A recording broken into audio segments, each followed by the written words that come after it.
Hello, guys, and thank you so much for joining us here on Good Vibes with me, your host, Philomena, and my guest, who I'll be introducing in just a bit. Be informed, be inspired, be entertained, be encouraged. So, here's my guest, Laila. Thank you so much for joining me. Thank you so much, Philomena, for having me. Oh, I just feel blessed having you. No, it's my pleasure. My pleasure. I'm so honored to be here. Thank you. So, my guest is a motivational speaker and a life coach specializing in communication agility and emotional intelligence. That's a lot. It is. It sounds like a lot. Whoa, it's a mouthful and a half. Don't want to chew on that too All hard. right, yeah, we're going to dig into that a little bit. But on today's topic, I wanted to talk about life's journey and how we go through a healing process. And so I've got the right person here. Obviously, all my friends and my guests are the most intelligent and awesome people in the world. So let's get into that. Mutual. Yeah. So, Healing. healing, yes, that's the subject.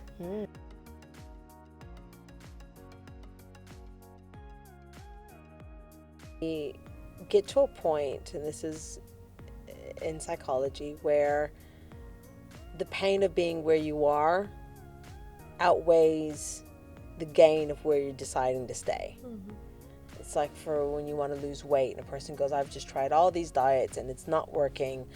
I need to go and find out further and go to a doctor and do some blood tests or do something different than what I've always done to get the outcome. And relationships, the clients that I coach through relationships, it's the fact that either they don't want to be in a relationship because the relationships always turn out the same, even though it's a different person, it's the same outcome, it doesn't work, and they're not aware of what they're doing wrong. Or people who are in a relationship and the relationship has got elements where they keep coming back to the same thing over and over again. And they're trying all the things that they think they should be doing, reading books and maybe going and seeing a counselor, a relationship therapist, and it's just not happening.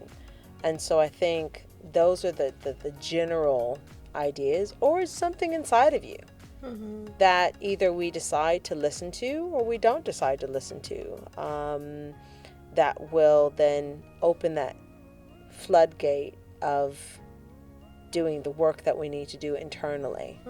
I think people start off, including myself, with looking outside of us to create the happiness, and then when we're not getting that feeling that we're happy, we're working so hard to obtain the happiness, whatever area, work-wise, friendships, relationships, intimate relationships, family. Either two things will happen. A person would go, I've done everything I can and I'm done. So I'll draw a line in the sand and decide that I'm not meant for this thing, which is a story we need to tell ourselves so our neurology is okay with it. Just letting everyone know it's a story, not the truth. We give it meaning so then we can accept it. Because to not accept it means that then you're going to keep trying to pursue that thing that you haven't made a decision on yet that you either want or don't want. So we need to make a decision. And even when we think we're not making a decision, we're making a decision. Yeah. So it's like, I don't want to decide. Well, by you not deciding, you're deciding. It's just a passive decision because you're not taking action on one thing or another. And so I think that is the main crux of listening to and coming, like I said, going back to that dialing in to either your behavior, your thinking, or your emotions, and whatever it is that you keep receiving that you're not happy with. You want to change.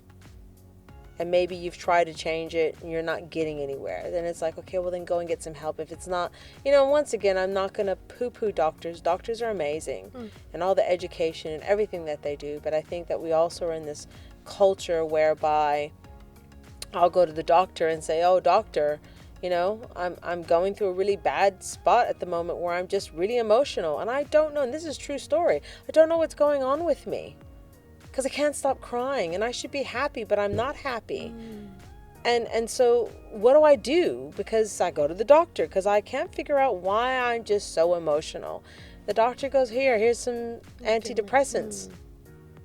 9 times out of 10 we go, thank you, doctor. It does make us feel better because it bypasses all of the stuff that we are feeling and blocks it, numbs it. It doesn't resolve it. It's still there in the shadows, still there lurking.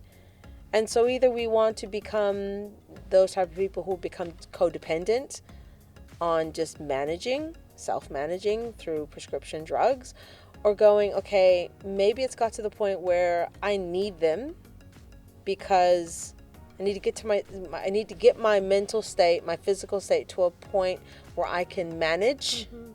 Because sometimes we get out of control and we don't feel that we can manage, or we can't see a way out. So yes, they will be helpful. And then decide, once again, decision, I'm going to come off of these because I feel that I'm strong enough and capable enough to now do something else. So it's like the prevention or the cure. Do you want to just stay in prevention? Or do you want to eventually find the cure, which is the healing, to whatever affliction you're experiencing?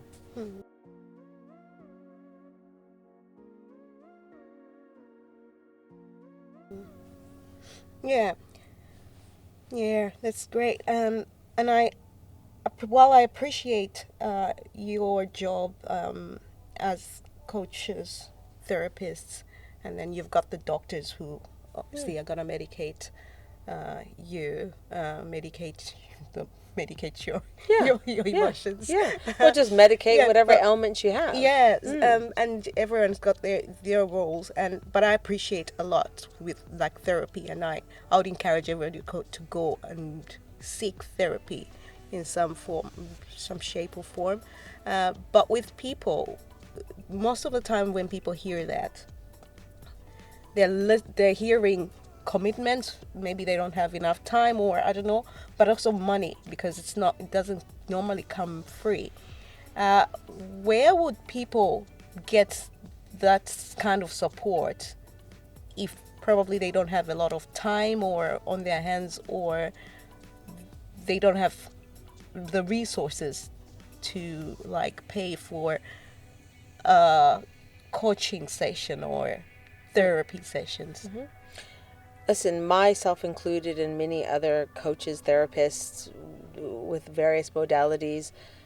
Once again, when you work in this type of industry, even including doctors, a lot of times there's a lot of benevolence going on. There's a lot of people who, depending on people's circumstances, will reduce their bills, their fees, will offer to do something pro bono without any money, because we come from a place where we believe in the giver's gain, that if we give, we're going to receive. I also think that we can't create change unless you are invested. This is just part and parcel of human nature. If you do not have any skin in the game, what are you expecting out of it? And so when I say skin in the game, it's like it doesn't need to be money, but there needs to be an energetic exchange of services or of commitment. Whenever I do work with people, if it is pro bono or otherwise, I have to set a parameter of expectation of what I will receive at the end of that. Because if a person doesn't have that, they won't get the results. They're just going through the motions. And I have to say, once again, insert story, how many times have we not had money for something? And if we really want that thing, we become very creative as human beings. So this thing where people go, I have no money, and yet then you see them with a new outfit, or you see them going on vacation, or you see them buying whatever it is that they want to gratify a need, we become very resourceful. And so I with language, I dial into what my potential clients say and how they deliver it to me. Because if they say to me, I want to work with you and I really want to change this thing, or I want to stop doing this thing that I'm aware that I'm doing, And I don't know what that looks like, and I don't know how I'm going to get it because I've got these limitations, but I want to do it more than I don't want to do it. That's different than when someone comes to me and they're like, listen, I really value everything that you do, but this, and this are all the reasons why I can't do it. What do you think that language says? They've already decided they're not going to do it. They're just giving me a softener at the beginning, but their decision has been made. Whereas the other language, or what framing of how to put it, was saying that they really wanted to do it. They just hadn't themselves figured out how they were. And that doesn't mean that they're asking me directly like, hey, can you help me out? But their language is more around, I'm trying to figure out how I can do this thing. But I've got some limitations here. And then that's up to me or whoever it is to then make the decision on, well, what is it that you would be able to commit to? What does that look like? Let's have a dialogue about it. Because I can meet you where you're at, but where are you at? But you have to also have made that decision, like in anything in life. And I feel like I'm starting to become more aware myself of when I don't make decisions, which is a decision, of how I don't meet my goals. I have to set my goals. I have to set my intention and figure it out. Whereas when we dilly-dally and we're like, not too sure, nothing happens. We reap what we sow. If we sow indecisiveness, there will be very much a result of indecisiveness. When we say this is what I'm going to do, my God, like we move mountains, true or untrue. We're able to do things that we never thought we're capable of. And we don't recognize the correlation. And this is where then, like I said, a mentor, a coach, a counselor, or anyone who works kind of in alternative therapies like I do, will help train people and bring their awarenesses, because we're all just operating on autopilot. So it's just slowing things down and bringing our work. Because once we know something, you're never going to unknow it. It's done. You're ruined. You know it. It's too late. You can't go back to not knowing it. Yeah? Like that's the reality of the mind. Like it's an amazing, fascinating concept that like you can be in the dark and not know, but once you've seen the light, you can always find it. If you want to. If you stay in the dark, you may never believe there's light. But once you've seen the light, yeah, nobody can take that from you. I don't care what they tell you and how much they put you in the dark. You know that light exists. So the same thing for the healing. I think that once we learn how to surrender and just really stop pretending to go inwards, but really make a dedicated, and I've heard this from other people, it's like, and spend time on something. It's like, not just like, oh, I've done breath work. Yeah, it was okay. It's like, really do the breath work. Take the time. Then do it again and again and again and again until you get a real breakthrough. Don't just go to, oh yeah, I had a coach. How'd that go for you? Yeah, it was okay. How long did you do it for? Oh, just a couple of sessions. All right, great. You tick it off the box. We're so good at like, I did that thing. I didn't really get the results that I was expecting. This is where the ego comes in. So you're not really truly surrendering to the process. But it's like, stick to it. That would be my advice to people with their healing. Find something that resonates with you and just keep at it. Don't do it once. Don't do it twice. Do it several times. Take a period of time to really allow yourself to give in to that process. And then come out with an analysis of like, how much did you gain? What awarenesses do you have? How much growth have you obtained? That would be my biggest takeaway, I think, on my whole lifetime of different modalities of healing. Is that you have to be dedicated to sticking to it and not just doing it once, like you've been on the roller coaster, so I'm done. It's like, have you felt all the highs and lows and ins and outs? Like, no two roller coasters are the same. They scare you, but they scare you in different ways. And it's the same thing with your healing journey. You have different layers of healing. It's like an onion. You pull back a layer and it's another layer. And so you hear people go, oh, I've been this healing stuff, I've been working on it. It's like, yeah, but maybe you needed, and there was a lot more healing than you ever imagined there was. Just because you think I did a couple of years of healing and I saw somebody or I went to a few retreats doesn't mean you're done. There's always something that we can be better at. And so, you know, my final words on healing is that we continue to be green and growing. And that's growing in our skills, growing in our connections, growing in our awareness, growing in our healing. Or either you become ripe and rotten. And you stagnate and you stifle all of those things, because unless you're feeling and healing, you really don't grow that much. It's like people have tons of money, more money than they can do with, and yet they could be some of the most miserable people. True. Because they're missing some other key elements that create that happiness that's beyond just having money. Yeah. Amazing, yeah. There's a lot to think about with just all that you're sharing, and I love that you go in depth and just make my mind, you know, just go, You're percolating. You're percolating. See the coffee machine. It's like one drip at a time. You're like, ooh, there's another drip. Not finished percolating. On that note, thank you so much for joining me. What are the last words that you would have for our viewers?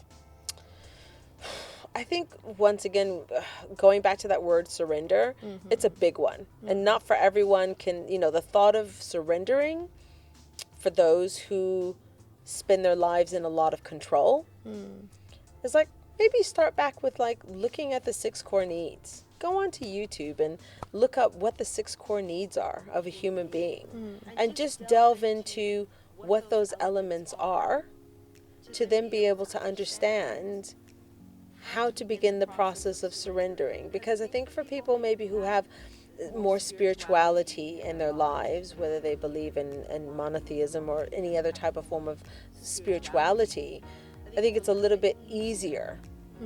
But some people, it's a very hard concept to think of, to surrender to oneself. And what does that mean? And how do you even begin that process? And I think that process is, go and look at the 6 core needs. What are the 6 core needs? So the 6 core needs are certainty. And in all of these, there's resourceful and unresourceful. So it's when we get too much of the unresourceful is when we start to get problems. But it doesn't matter what culture you come from, what background, what language you speak, what religion you believe in. These are the fundamental. It comes from Maslow's hierarchy of needs. Oh, yeah. And then Tony Robbins was amazing at coining it and creating it in a very more simplistic form of calling it the 6 core needs. But it's certainty, uncertainty, connection, love, growth, and reciprocity, paying it forward. Right. And so we need a healthy amount of all of those. And when we have either a deficiency in one area, then we create unresourceful behaviors to meet those core needs. And so for those people who are listening who might be, you know, they go, I'm a control freak and I'm happy. I'm a, you know, like, what is the word when you go, I'm a confessed control freak. And there's nothing wrong with that. And it's like, I wonder, is there nothing wrong with that? Because how do you live your life controlling everything? And can you control everything? And when you're trying to control everything, that takes so much of your time and energy and space. You must be exhausted if you're really honest with yourself. And so I would love to help those types of people to be able to have a healthy amount of control, because we all need to have certainty, and that's where the control is. But then the surrender is on the uncertainty. We don't know what the outcome's going to be, but we know the input that we're going to put in. So with your self-healing, you want to put in as much as you can not knowing the outcome, but the outcome, I would say, when you really lean in, is going to be better than the input that you put in. You just don't know what the output's going to be and how it's going to manifest itself in all the different areas of your life. Yeah. Amazing. For those people out there that are going like me, going, oh my goodness, I would want to connect with this person, and they would want to maybe have sessions with you. How would they find you? Obligation free. So, I like to, as much as people gauge whether or not I'm the right fit for them, it's also about me also determining if they're the right fit for me equally. That's the thing about a relationship. And when you work with a coach, it becomes an intimate relationship. But I have a website, Laila at LailaAnsarei.com. I'm also on social media.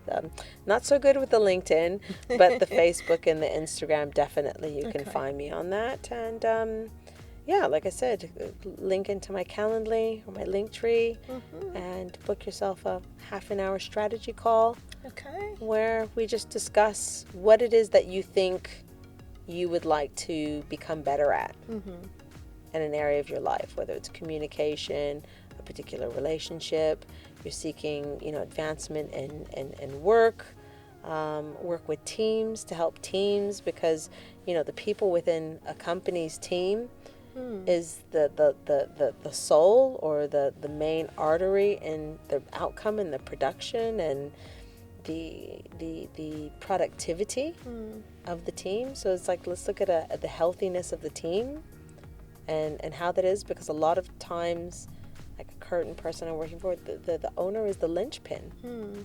And if the owner steps away, the team shouldn't fall apart. The team should still be able to operate without that main component of that person who is holding everyone together. So it's like, how do we put that in? How do we empower people through emotional intelligence and looking at the way that we lead through our connections and our communication? Amazing. Thank you. You're an amazing person, and thank you so much for your time, thank you so taking some much, time Philomena. of your busy schedule. And No, like I said, I feel very grateful to have Yeah. to be here and to share a little bit of what I'm passionate about Yeah. and I love doing. And I do believe the mission of individuals like yourself and I will impact many, but one person at a time. One soul, one heart, one emotion at a time. Great. Let's do this. Yes, absolutely. Thank you so much. Thank you so much. Till next time. Bye.